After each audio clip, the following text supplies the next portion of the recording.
أعوذ بالله من الشيطان الرجيم بسم الله الرحمن الرحيم وهو الذي يقبل التوبة عن عباده ويعفو عن السيئات صدق الله مولانا العظيم وصدق رسوله النبي الحبيب الكريم ونحن على ذلك من الشاهدين والشاكرين والحمد لله رب العالمين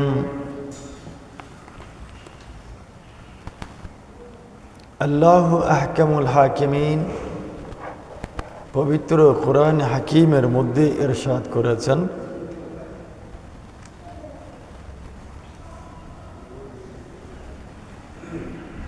هو الذي يقبل التوبة عن عباده হুয়া মানে তিনি অর্থাৎ আল্লাহ রব্বুল আলামিন ইয়াকবালু তাওবাতা যিনি তওবাকে কবুল করে থাকেন আন ইবাদিহি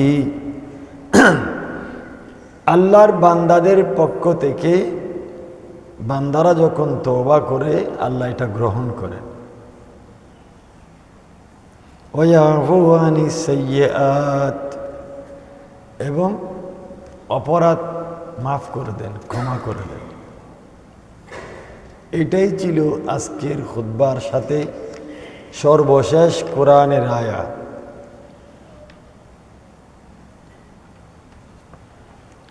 আমরা তিলাওয়াত করলাম এবং সহজ অনুবাদ শুনলাম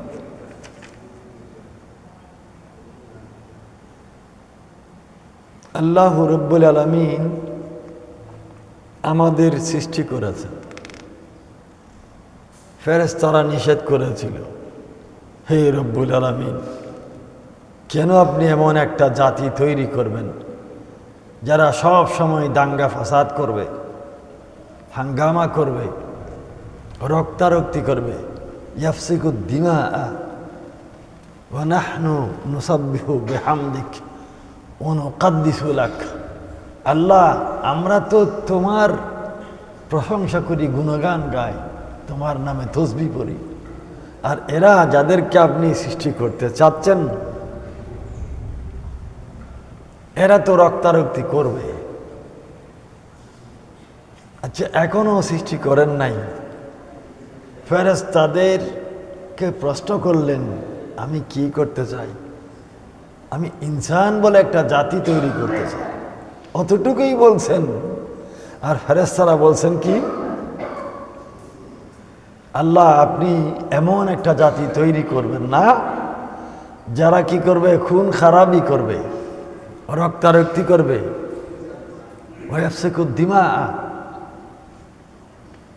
এরা ফাসাদ করবে এখানে তো আল্লাহ তো এদেরকে আগে থাকতে বলে রাখেন নাই আমার ফেরেশতারা এই আমার কিছু ইনসান তৈরি করতে চাই তো এরা ফাসাদ করবে রক্তারক্তি করবে এখন তোমরা কি বলো সেটা তো আল্লাহ আগে বলেন নাই এখন ফেরেশতাদের এলমটা আসলো কোত্থেকে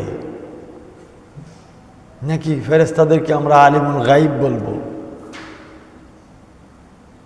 ফেরেশতারা আল্লাহকে উত্তর দিচ্ছেন হে রব্বুল আলামিন কেন তৈরি করবেন আমরা তো ইবাদত করি এতগুলো ইবাদতের মধ্যে আল্লাহ আপনার মন ভরে না তো আল্লাহ বলেন ইন্নী আলামু মা লা তা'লামু তোমরা অতটুকুই জানো কিন্তু মা লা তা'লামু তোমরা যাই জানো না এটাও জানি আলহামদুলিল্লাহ তোমরা ওইটা জানো আমি ইনসান সৃষ্টি করব এবং তারা দুনিয়ার মধ্যে গিয়ে ফাসাদও করবে রক্তারক্তিও করবে সেটা তোমরা জানো সেজন্য বলেছ তাহলে আমি যদি জোর করে বলতে যাই না না না ফেরেশতারা কেমনে জানবে আল্লাহ তো আলিমুল গাইব যতটুকু এলম আল্লাহ এদেরকে জানার ক্ষমতা দিয়েছেন অতটুকু ওনারা জেনে নিয়েছেন আলহামদুলিল্লাহ ফেরেশতারা আল্লাহ যখন এদেরকে দায়িত্ব দিয়েছেন জানতেই তো হবে। আচ্ছা, মলকুল মউত যিনি যার নাম হযরত আজরাইল আলাইহিস সালাম, ওনাকে আল্লাহ দায়িত্ব দিয়ে রেখেছেন কিসের? রূহ কবজা করার। তো আচ্ছা, রূহ কবজা যিনি করবেন, কার রূহ কবজা করবেন? ইনসানের। তো হাইওয়ানের রূহ আজরাইল আলাইহিস সালামকে কবজা করতে হয় না। ইনসান ছাড়া, এই দুই জাতি ছাড়াই, জিন এবং ইনসান ছাড়া কারো রূহ আজরাইল আলাইহিস সালামকে কবজা করতে হয় না। রূহ কবজা করার জন্য কাউকে প্রয়োজন হতো না। আল্লাহ ইনসানের জন্য কেন করেছেন? ইনসানকে সম্মানিত করেছেন। আলহামদুলিল্লাহ। একজন বিশেষ দূত পাঠিয়ে তাকে কি করে, যাকে ভয় দেখানোর তাকে ভয় দেখাবেন, যাকে সান্ত্বনা দেওয়ার তাকে সান্ত্বনা দেবেন, এর মধ্যে রূহ কবজা করবেন। আলহামদুলিল্লাহ। তো আল্লাহ বলেন, ইন্নী আলামু মা লা তা'লামুন। তোমরা অনেক কিছু জানো, তোমরা আমার ফেরেশতা, অনেক কিছু তোমাদেরকে জানতে হবে। দুনিয়ার খোদাইয়ের সমস্ত মানুষকে চিনতে হবে, কার বাড়ি কোথায়, কার ঠিকানা কোন জায়গায়, কার বাপের নাম কি, ছেলের নাম কি, কার রূহ কখন কবজা করব, সব কিছু আমি আজরাইলকে জানতে হবে। সব কিছুর এলম আজরাইলকে দিয়েছেন কিনা বলেন? আল্লাহ রব্বুল আলামিন আজরাইল ইসলামকে এলমটা দিয়েছেন কিনা বলেন না? দিয়েছেন কিনা? দিয়েছেন। না হলে উনি রূহ কবজা করবেন কিভাবে? আচ্ছা, করিমউদ্দিনের নাম, সলিমউদ্দিনের নাম তো লক্ষ লক্ষ আছে দুনিয়ার মধ্যে, আছে না নাই? আব্দুর রহিম, আব্দুল করিম আছে না নাই? ঠিক শুধু একটাই আছে। তো আজরাইল ইসলাম ভুল করতে পারেন নাই? জীবনে কোনোদিন ভুল করছেন? কেন? আল্লাহ ওনাকে এমন এলম দিয়েছেন, ওনার বাড়ি ঘর ঠিকানা সব কিছু, এবং ওঠেও জানেন। আল্লাহ বলে দিয়েছেন কোন কোন জায়গায় তুমি ওনার রূহ কবজা কোন জায়গায় করবে, সেটাও বলে দিয়েছেন। আলহামদুলিল্লাহ। রূহটা কোন জায়গায় কবজা করবেন সেটাও আগে থাকতে নির্দিষ্ট করা আছে। কারণ এক জায়গার মানুষ, যাকে বাংলাদেশে রূহ কবজা করা হবে, সে যদি মিডল ইস্টে থাকে, সৌদি আরবে থাকে, তা তো রূহ কবজা করা যাবে না। তার রূহ কবজা করা যাবে, কারণ তার তো নির্দিষ্ট লেখা আছে কোথায় বাংলার জমিনে ইন্তেকাল হবে। অথবা বাংলাদেশে বসবাসরত মানুষ হজ করতে গেছে, ওনার মত ওখানে লেখা আছে। আজরাইল ইসলাম জানেন রূহ কবজা করে ফেলেছে কখন? হজের টাইমে, আরফাতের ময়দানে, মিনার মধ্যে, মুজদালিফার মধ্যে তাওয়াফ করার সময়, সাইফ বাইনা সাফা ওয়াল মারওয়া, এই টাইমের মধ্যে আল্লাহ কবুল করে ফেলেছেন। কারণ এটা এখন করেন নাই, এটা আজকের দিনের না, দুনিয়াতে আসার বহু বহু আগে। আলহামদুলিল্লাহ। তো যাদেরকে যে ইলম দেওয়ার দরকার তাকে দিতে হবে না? হযরত মিকাইল আলাইহিস সালামকে ওনাকে দিয়েছেন বৃষ্টি হবে কখন, ঝড় হবে কোথায়, সাইক্লোন হবে কোন জায়গায়, পানি কোন জায়গায় দরকার কোন জায়গায় নাই, এই সব কিছুর ইন্তজামের দায়িত্ব ওনার উপরে। এই খোদাই নিজাম, এটা মহাশূন্য। কোথায় কোনটা কার সাথে ধাক্কা লাগবে, কার সাথে ধাক্কা লাগবে না, কোনটা ভেঙে যাবে, কোনটা গড়ে উঠবে, সব কিছুর দায়িত্ব আল্লাহ রব্বুল আলামিন। এই মায়ের পেটে সন্তান হয়, এগুলো কি এমনি এমনি হয়? নির্দিষ্ট সময়ে প্রত্যেকটা মায়ের জন্য এক একজন ফেরেশতাকে আল্লাহ রব্বুল আলামিন মোতায়েন করে দেন, যে নির্দিষ্ট সময়ে মায়ের কাছে চলে আসবে, আল্লাহকে প্রশ্ন করবে, হে রব্বুল আলামিন, এই ছেলেটা কি তার মায়ের পেট থেকেই সুন্দর হয়ে বের হয়ে আসবে নাকি কালো হয়ে বের হয়ে আসবে, সেটাও আল্লাহ নির্দিষ্ট করে দিয়েছে। আলহামদুলিল্লাহ। তার গায়ের রং কি হবে,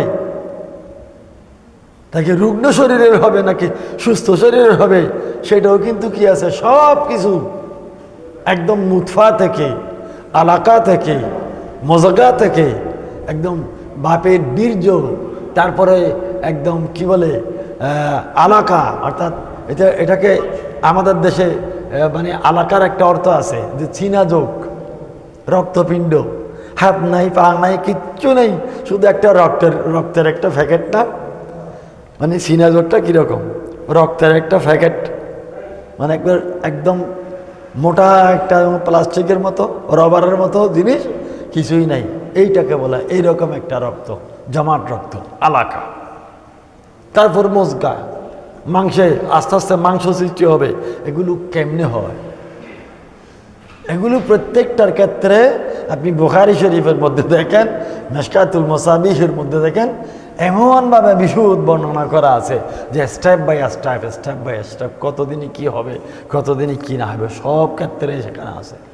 ফেরেশতা মোতায়েন করা আছে, এদেরকে বলে দেওয়া আছে তোমার ডিউটি কোন জায়গায়, ওই ফেরেশতা ওই জায়গায় চলে যাবে। আলহামদুলিল্লাহ।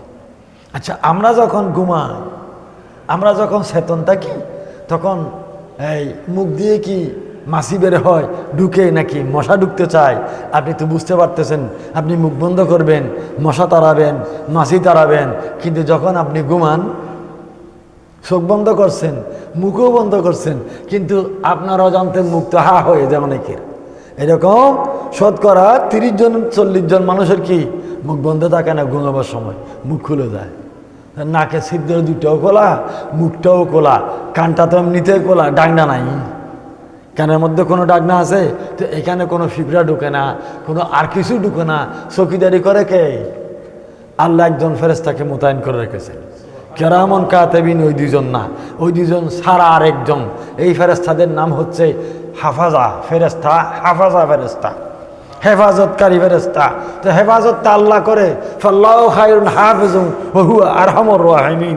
আল্লাহই তো হেফাজতকারী, আবার হেফাজতকারী ফেরেশতা দিলেন যে আল্লাহ, এটা শিরিক হলো না? আল্লাহ আমাকে হেফাজত করে, ফেরেশতা হেফাজত করে, দুইটা কেমনে হবে? তো শিরিক কেমনে বুঝাইতাম? এত বেশি শিরিক বুঝার দেশের মধ্যে লোক এসে গেছে। এরা কারা তাহলে? এই ফেরেশতারা কি জন্য? মায়ের পেটে ফেরেশতার কি কাজ? আল্লাহ সবকিছু বিল ওয়াসাইল করার ওসিলা দিয়ে করা। হযরত জিবরাইল আলাইহিস সালামের মাধ্যমে আল্লাহ রসুলের কাছে কোরআন এনে দিয়েছেন। আল্লাহ ডাইরেক্ট দিতে পারতেন না? সবাই বলুন আলহামদুলিল্লাহ। দেওয়ার ক্ষমতা রাখেন না? যে আল্লাহ এত কিছু করতে পারেন, সে আল্লাহ জিবরাইল আলাইহিস সালাম ছাড়া কোরআন পাঠাইতে পারতেন না? কেন পাঠাননি? বিশেষ দূত দিয়ে পাঠানো। একটা বিয়ের দাওয়াত যদি আপনি সুন্দর একটা চিঠি দিয়ে, উপযুক্ত একজন মানুষ দিয়ে আপনার বাড়িতে যদি বিয়ের দাওয়াতটা দেয়, আপনার মনটা খুশি হবে। আর যদি রৈত্য সৈত্য কারো না কারো দিয়ে যদি আপনার বাড়িতে খবরটা পৌঁছায় দেয়, আপনি খুশি হবেন? আপনি বিয়ের দাওয়াত খেতে যাবেন, বলবেন যে আমাকে দাওয়াত করে নাই, আমাকে অপমান করছে, নাউযুবিল্লাহ। তো রসুল পাক সাল্লাল্লাহু আলাইহি ওয়াসাল্লামকে আল্লাহ অধিক মাত্রা সম্মানিত করার জন্য মাঝখানে জিবরাইল আলাইহিস সালামকে ব্যবহার করেছে। শেখানোও মাধ্যম, শেখানোও ওসিলা। বোঝান নাই? তো রব্বুল আলামিন এই যে ওয়াহুয়া আল্লাযী, আল্লাহ হচ্ছেন তিনি, ইয়াকবালু তাওবাতা মিন আন ইবাদিহি, আল্লাহর বান্দাদের পক্ষ থেকে তওবা কবুল করেন, ওয়া ইয়াফু আনিস সাইয়্যাত, এবং বান্দাদের সমস্ত গুনাহ মাফ করে দেন। আমি যে বললাম আল্লাহ আমাদের তৈরি করেছেন, ফেরেশতাদের প্রশ্ন করেছেন। কেন? ফেরেশতাদের প্রশ্ন করলেও কি হবে, না করলেও কি হবে? কেন করেছেন?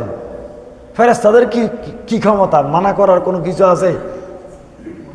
আল্লাহ মানা শুনছেন?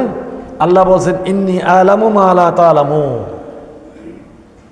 কারণ এই ফেরেশতারা শ্রেষ্ঠ মনে করছে, কিন্তু ফেরেশতাদের উপরে, ফেরেশতাদের আরো উপরে খোদাইয়ের মধ্যে সর্বশ্রেষ্ঠ যিনি, তিনি তো বাকি রয়ে গেছেন, দুনিয়ার মধ্যে আসার অপেক্ষায় আছেন। আদম আলাইহিস সালাম না আসলে কি আমাদের সরকার দু আলম দুনিয়া আসতেছেন? যার ওসিলায় আসমান হয়েছে, জমিন হয়েছে, যার কারণে রব্বুল আলামিন লৌহ কলম তৈরি করেছেন, ওনাকে দুনিয়ায় পাঠানো হয় নাই। আর ফেরেশতারা যদি বলে আল্লাহ আমরা ইবাদত করতেছি, তোমার তসবিহ পড়তেছি, তোমার হামদ বয়ান করতেছি, তুমি কেন মানুষ পাঠাবে যারা রক্তারক্তি খুনাখুনি করবে? আল্লাহ বলেন ইন্নী আ'লামু মা লা তা'লামুন। হযরত ইব্রাহিম আলাইহিস সালাম বলেন, আল্লাহকে বলেন ওয়াবাস ফীহিম রাসূলা, হে রব্বুল আলামিন আমি পারছি না, আমি পারছি না, আমি মনে করেছিলাম আমি সারা দুনিয়ার মানুষকে হেদায়েত করে ফেলবো, কিন্তু পারি নাই। আল্লাহ তুমি আদেশ করেছো আযিন ফিন্নাস, মানুষের মধ্যে হজ করার জন্য তুমি কি করে দাও, আজান দিয়ে দাও, এলান করে দাও, কিন্তু আমার এলানে তো এতগুলো মানুষ হয় নাই। আল্লাহ এমন একজনকে পাঠাতে হবে, ওয়াবাস ফীহিম রাসূলাম মিনহুম, এদের মধ্য থেকে একজনকে পাঠাতে হবে, ইয়াতলু আলাইহিম আয়াতিক, যে রসুল এদের কাছে আপনার আয়াতগুলোকে, আপনার নিদর্শনগুলোকে তুলে ধরবেন। আলহামদুলিল্লাহ, তো আল্লাহ পাঠিয়েছেন, তো আলহামদুলিল্লাহ। তো আমাদের দোয়া আল্লাহ কবুল করবেন, তো আমাদের মানতে হবে কেন আমরা দুনিয়া এসেছি। ফেরেশতারা নিষেধ করলেন, তারপরে আল্লাহ তৈরি করলেন। এই যে রক্তারক্তিগুলো আল্লাহও জানতেন এবং ফেরেশতারাও জানতো। আল্লাহ বলার আগে জেনে ফেলেছে, কোথাও বলা নাই পবিত্র কোরআনের কোথাও যে ফেরেশতাদেরকে আগে থাকতে বলছে, এ আল্লাহ এই ফেরেশতারা তোমাদেরকে বলে রাখলাম আমি ইনসান তৈরি করবো, এরা রক্তারক্তি করবে, খাটাখাটি করবে, কিন্তু এরা জেনে গেছে, কারণ এদের মধ্যে আল্লাহ এলমটা দিয়ে দিয়েছে। আলহামদুলিল্লাহ।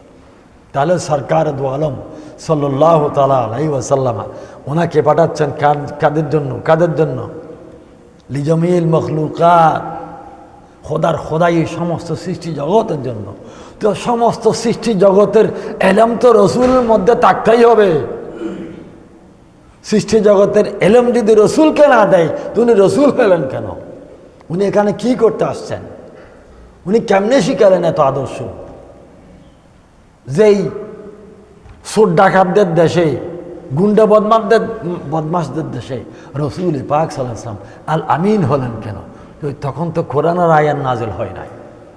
আর যে সমস্ত বেওয়াকুফেরা বলে সরকার দু আলম সাল্লাল্লাহু আলাইহি ওয়াসাল্লাম ওনাকে নাকি 40 বছর পূর্ণ হওয়ার আগে তিনি নবী ছিলেন, সেটাও জানতেন না। নাউযুবিল্লাহ, 40 বছর আগে তিনি নবী ছিলেন যে তিনি নাকি সেটাও নিজে জানতেন না। সবাই বলেন নাউযুবিল্লাহ।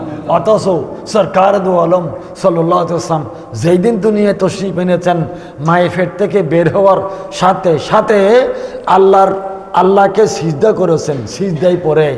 সিজদায় পরে বলতেছেন সুবহান রাব্বিয়াল আলা। সবাই বলুন আলহামদুলিল্লাহ। তারপরে বলছেন কি, রব্বি হাবলি উম্মতি, হে আমার রব, হে আমার মওলাই করিম, আমার উম্মতদের আপনি মাফ করে দেন। তো যে রসুল দুনিয়ায় তশরিফ আনার সাথে হাতে রবকেও চিনেন এবং নিজের উম্মতদেরকেও চিনেন। নিজের উম্মত চিনা মানে কি? তিনি নবী, সেটাও জানেন তিনি। আলহামদুলিল্লাহ। আল্লাহ রসুল বলেন কুনতু নবিয়ান, আমি তখনও নবী ছিলাম। ও আদামু বাইনা রূহ ওয়াল জাসাদ, আদম আলাইহিস সালাম তখন রূহ এবং শরীরের মাঝখানে, রূহটা বাইরে, শরীর তৈরি করা হয়েছে। আমি তখনও নবী, অর্থাৎ এর অনেক আগে থেকেও নবী। আলহামদুলিল্লাহ। আর আমাদেরকে আজকে এসে শিখাই যে রসুল পাক সাল্লাল্লাহু আলাইহি ওয়াসাল্লাম 40 বছর আগে জানতেন না। গার হেরা থেকে এসেছেন, হেরা থেকে এসে বললেন মা খাদিজাতুল কুবরা জাম্মিলুনি, এগুলো আমরা পড়ি নাই? তোমরা কারা আছো আমার জন্য একটা কম্বল নিয়ে আসো, আমার গায়ে জ্বর চলে এসেছে। কম্বল আনতে বলছে এই জন্য যে রসুল পাক সাল্লাল্লাহু আলাইহি ওয়াসাল্লামের ওহী নাজিল হয়েছে। আল্লাহর কোরআন বলে লো আনজালনা হাযাল কোরআনা আলা জিবালিন লা রাআইতাহু খাশিয়াম মুতাসাদ্দিআম মিন খাশিয়াতিল্লাহ। আল্লাহর কোরআন বলে এই কোরআন যদি পাহাড়ের উপর নাজিল করতাম, তোমরা দুনিয়ার মানুষেরা দেখতে এই পাহাড় কি হয়ে যেত? খাশিয়ান, আল্লাহর বয়ে, মুতাসাদ্দিআম মিন খাশিয়াতিল্লাহ, একদম কি হয়ে যেত? চূর্ণ বিচূর্ণ হয়ে বাতাসের মধ্যে উড়ে যেত। সরকার দু আলম এত বড় কোরআনের ধারক এবং বাহক সহ্য করছেন, একটু করে গায়ে যারা স্যার বেশি হয়েছে, পাহাড় চূর্ণ হয়ে যেত। অথচ সরকার দু আলম কিছুই হয় নাই, একটু গায়ে তাপ আসছে, কম্বল আনতে বলছে। মা খাদিজাতুল কুবরা কি বলে সেটা পরীক্ষা করার জন্য। যদি তিনি নিজ থেকে বলতেন এই আমি এতদিন পাহাড়ে ছিলাম, আমি গায়ে হারার মধ্যে ছিলাম, এখন আমি নবী হয়ে গেছি, তাহলে হয়তো মা খাদিজাতুল কুবরা বলতেন হ্যাঁ তুমি আমার স্বামী, তুমি এতদিন আমার চাকরি করছো, আমি ব্যবসা বাণিজ্য করছো, আজকে তুমি নবী হয়ে গেছো। তিনি কি করছেন? তিনি কি করছেন? দাওয়াত দিয়েছেন কিভাবে? হিলার মাধ্যমে। কিসের মাধ্যমে? বুদ্ধিমত্তার মাধ্যমে। মা খাদিজাতুল কুবরার দ্বারা স্বীকার করাইছেন সরকার দলম, তিনি কি সৈয়দুল মুরসালিন। ওনার শাসত ভাই ওয়ারকা বিন নাফলের কাছে নিয়ে গেছেন। ওয়ারকা বিন নাফল বলতেছেন, হে হাযা সৈয়দুল মুরসালিন। ওনার মধ্যে যেই নিদর্শনগুলো আমি দেখতে পাচ্ছি, ওনার মধ্যে যে চিহ্নগুলো শরীরের মধ্যে আছে, চোখগুলো কিরকম, চেহারা কিরকম, সবগুলো দেখে এবং নুজুলে এই আসমান থেকে নাজিল হয়েছে কিভাবে সব কিছু বলে হাযা সৈয়দুল মুরসালিন। ওনার শাসাত ভাই বলে, আমি যদি ওনার যখন নবুয়ত প্রকাশ হবে ততদিন যদি আমি বেঁচে থাকতাম তাহলে আমি 1 নম্বর ইমানদার কালমা পড়ে মুসলমান হতাম, আলহামদুলিল্লাহ। উনি খ্রিস্টানের বড় আলেম, খ্রিস্টানের বহুত বড় আলেম। কার শাসাত ভাই? হজরতে মা খাদিজাতুল কুবরা শাসাত ভাই। তাহলে স্বীকার করেছেন কার দ্বারা? খাদিজাতুল কুবরা জবান দিয়ে বের করেছেন।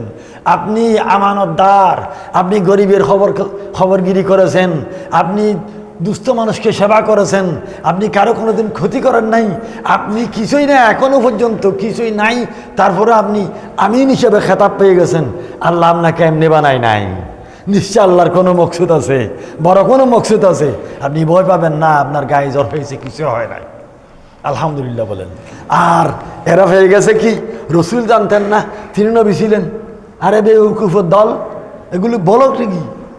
আল্লাহ রসুল যখন দুনিয়ার মধ্যে তশরিফ আনছেন তখন আল্লাহ রসুলের দাত্রী মা ছিল না সেখানে?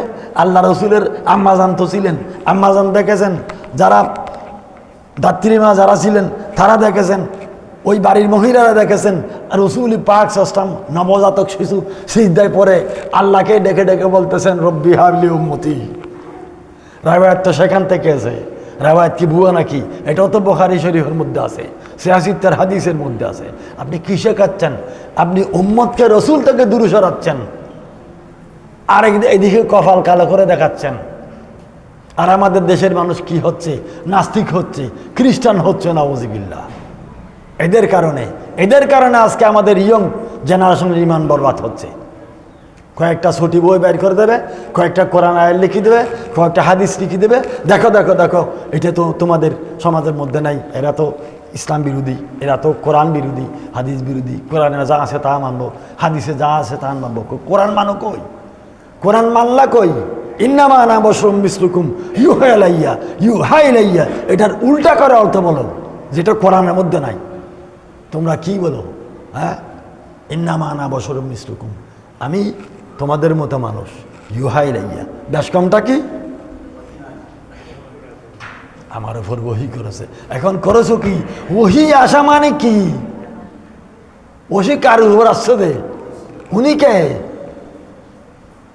ইন হুয়া ইল্লা ওয়াহয়ু ইউহা।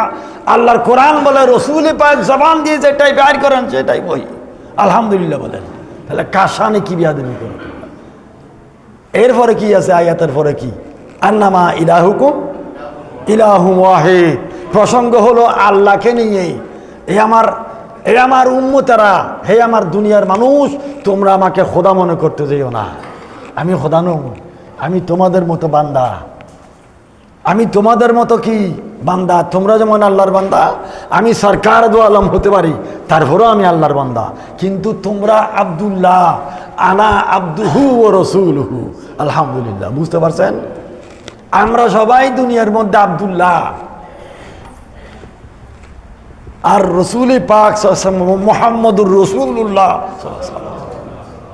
আর উনাকে যদি তুমি সামান্য করে দেখো, খাটো করে দেখো, তোমার ইমান বরবাদ, দুনিয়া বরবাদ, আখিরাত বরবাদ। আজ থেকে তওবা করে নিজেকে ইসলাহ করো, সংশোধন করো। খাজা গরিব নওয়াজ ফকিহ উম্মত ছিলেন, গৌস পাক আব্দুল কাদের জিলানী ফকিহ উম্মত, হাকিমুল উম্মত ছিলেন। ওরা বুঝেন নাই হানাফি মাযহাব কি, শাফিঈ মাযহাব কি? ইমাম বুখারী রাহমাতুল্লাহ আলাইহি এতগুলো হাদিস রচনা করেছেন, উনি কেন শাফিঈ মাযহাবের মধ্যে আবদ্ধ হলেন? আজকে তোমরা মাজার ভাঙো, অথচ বুখারী শরীফের হাদিস দেখাও। বুখারী শরীফের হাদিস আল্লাহ রসুল মদিনা শরীফ থেকে হযরত আলীকে প্রেরণ করেছেন মক্কার জমিনে। উঁচু উঁচু কবরগুলো ভেঙে দেওয়ার জন্য। আমাল ফতেহ হাদিসের মধ্যে আছে কি? ফতেহ মক্কার বছর, ফতেহ মক্কার বছর মক্কার জমিনে কোনো ইমানদার, কোনো সাহাবার উঁচু কবর ছিল না, কবরই ছিল নাই। যারা শহীদ হয়েছে তাদেরকে খবরও দিতে দেয় নাই, গাতাই ফেলছে দে মক্কার জমিনে। যারা ফতেহ মক্কার আগে মক্কার শরীফে যে সমস্ত ইমানদার মুসলমান শহীদ হয়ে গেছে এদেরকে কবর দিতে দেয় না এরা। আর আপনি বলছেন আপনি শুধু মক্কার জমিনের খবর ভাঙতে বললো না, বাকি বিশ্বের খবরগুলো কেন ভাঙতে আল্লাহ রসুল বলেন নাই কেন? সারা পৃথিবীর আম্বিয়া কেরামের রওজা শরীফগুলো রয়ে গেল, আর রসুল পাক শুধু মক্কা শরীফের খবরগুলো ভাঙতে বললেন। তোমরা আমাদেরকে শিখাও। ইমাম বুখারী রহমতুল্লাহ ওনার মাজার, ইমাম মুসলিম ওনার মাজার, ইমাম আবু দাউদ ওনার মাজার, ইমাম তিরমিজি ওনার মাজার। কার মাজার নাই বলেন তো? মাজার নাই কার? ফেরাউনের, হামানের, সাদ্দাদের, নমরুদের, এদের মাজার নাই। আজকে মাজার ভেঙে ইসলামী হুকুমত কায়েম করুন। সবাই বলুন নাউজুবিল্লাহ। নাস্তিক হবার জন্য মানুষকে সুযোগ করে দিচ্ছ। আল্লাহ আমাদের সবাইকে বুঝার তৌফিক নসিব করুন। হাসবুনাল্লাহ। আসসালামু আলাইকুম ওয়া রাহমাতুল্লাহি ওয়া বারাকাতুহু।